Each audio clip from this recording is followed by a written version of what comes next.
Hello traders, welcome to our channel. आज हम लोग बात करने वाले हैं गोल्ड की वीकली एनालिसिस की। सोचा था वीकली एनालिसिस कर रहा हूँ तो आप लोगों के लिए एक वीडियो बना दूँ कि नेक्स्ट मूवमेंट क्या हो सकती है गोल्ड की। काफ़ी ज़्यादा लोगों के माइंड में कन्फ्यूजन था कि यार गोल्ड ने ये जो ड्रॉप दिया उसके बाद प्राइसेस बियरिश हो गई हैं और प्राइसेस बहुत ज़्यादा सेल हो जाएंगी। बट एक बात मैं आपको बता दूं वीडियो स्टार्ट करने से पहले, this video is only for the educational purpose. इस वीडियो में जितने भी लेवल्स बताए जाएंगे, जितनी भी प्राइसेस बताई जाएंगी, वो कोई बाइंग या सेलिंग एडवाइस बिल्कुल भी नहीं है। ये खाली एजुकेशनल पर्पस के लिए है, जो कि मैं आपको अपना एक्सपीरियंस, अपना मार्केट का एक्सपीरियंस आप लोगों के साथ शेयर कर रहा हूँ चार्ट ट्रेडिंग का। फर्स्ट ऑफ ऑल, अगर वीकली टाइम फ्रेम को हम देखते हैं, weekly time frame was bullish all through के। अगर प्राइस अपना 2500 का लेवल भी ब्रेक करती है ना, उसके बाद जाके हमारा वीकली टाइम फ्रेम बियरिश होगा। बट वीकली टाइम फ्रेम के अकॉर्डिंग ये जब प्राइस ने ये कैंडल बनाई तो सोशल मीडिया और बाकी दूसरी जगहों पे तबाही मच गई कि यार गोल्ड इतना ड्रॉप हो गया। ये जब देखा नहीं कि जब प्राइस कुछ इस तरीके से कॉन्टीन्यूसली से बाइंग हो रही थी, जब तो किसी ने नहीं देखा। बट जब प्राइस ने दो कैंडल बनाई तो सोच रहे हैं कि यार प्राइस बहुत ज़्यादा गिर गया है और बहुत ज़्यादा गिर जाएगा। गोल्ड वॉज स्टिल बुलिश, ठीक है, जब तक कि प्राइस का अराउंड 2700 का लेवल नहीं टूट, 27 नहीं, 4272 का लेवल जब तक प्राइस का सेव है ना, जब तक प्राइस हमारा बियरिश है। क्यों? क्योंकि डेली के टाइम फ्रेम का हाई भी यहाँ पे पेंडिंग है। प्राइस ने सिंपल क्या किया है, प्राइस ने रिट्रेसमेंट लिए, जितनी भी ओवर लेवरेज पोजीशंस यहाँ पे थी उन सबको निकाला और अगेन अपने स्ट्रक्चर लेवल यानी अपने ये वाले ऑर्डर ब्लॉक्स उनसे अगेन उठ रही है। अब ये हमारे डेली टाइम फ्रेम के लेवल्स। बट अब अपन लोग स्मॉलर टाइम फ्रेम में अगर जाके देखते हैं, लाइक 4 आवर्स में, तो 4 आवर के अंदर थोड़ी सी सिचुएशन, हमारा सिनेरियो चेंज है। ठीक है, 4 आवर के अंदर प्राइस ने क्या किया है, 4 आवर के अंदर जो प्राइस का स्ट्रक्चर वगैरह बन रहा था कि फॉर एग्जांपल प्राइस ने ये लास्ट रिट्रेसमेंट कौन सी ली थी, ये रिट्रेसमेंट ली, स्ट्रक्चर ब्रेक, इसके बाद प्राइस ने कोई रिट्रेसमेंट नहीं ली। ठीक है, इसके बाद यहाँ पे ना ही ये रिट्रेसमेंट थी, प्राइस ने ये रिट्रेसमेंट ली इंडिपेंडेंट कैंडल के ऊपर, इंडिपेंडेंट कैंडल का लो ब्रेक किया, देन उसके बाद प्राइस अगेन ऊपर ब्रेक कर गई। इसके बाद कोई रिट्रेसमेंट नहीं, प्राइस ने यहाँ पे आके देखी मोमेंटम कैंडल के साथ इसका लो ब्रेक करके मोमेंटम शिफ्ट कर दिया। अब क्या ये लिक्विडिटी ग्रैब है या तो फिर क्या ये हमारे ट्रेंड का सेल में कंटिन्यू हो गया, ये हमें कब पता लगेगा? या हमें जब पता लगेगा कि जब प्राइस या तो फिर ये लो ब्रेक करेगी या तो फिर जब प्राइस ये हाई ब्रेक करेगी। ऑल थ्रू के जो कि प्राइस की जो सिचुएशन थी उसके हिसाब से जाहिर सी बात है H4 H1 हमारे बेरिश हो गए हैं, तो हम लोग भी जाहिर सी बात है सेलिंग एंड बाइंग हम दोनों ही सिचुएशन देखेंगे।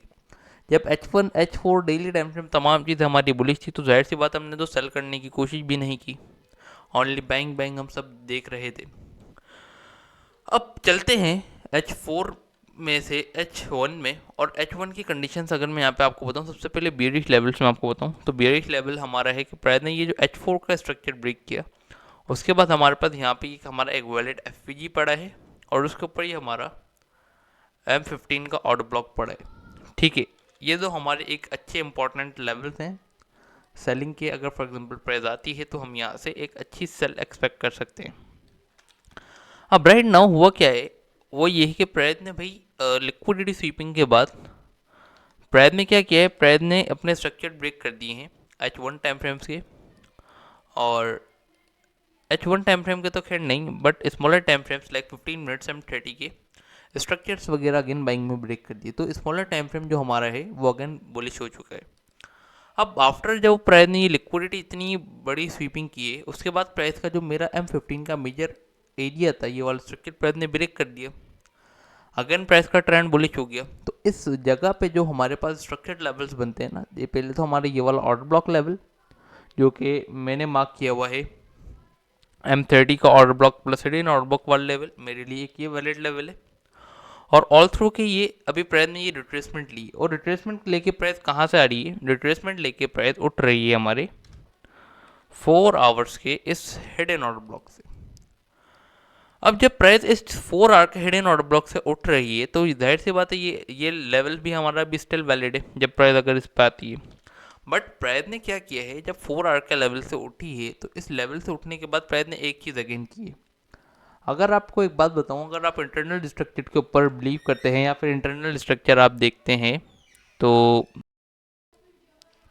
तो अब देखा जाए ना, तो इंटरनल स्ट्रक्चर प्राइस ने क्या किया है, प्राइस ने यहाँ पे सबसे पहले रिट्रेसमेंट लेके अपना ये वाला लो ब्रेक कर दिया था। उसके बाद रिट्रेसमेंट हुई, then again structure break, then उसके बाद प्राइस ने अभी अगेन अपना क्या, लो को ब्रेक करने की जगह अपना हाई ब्रेक कर दिया।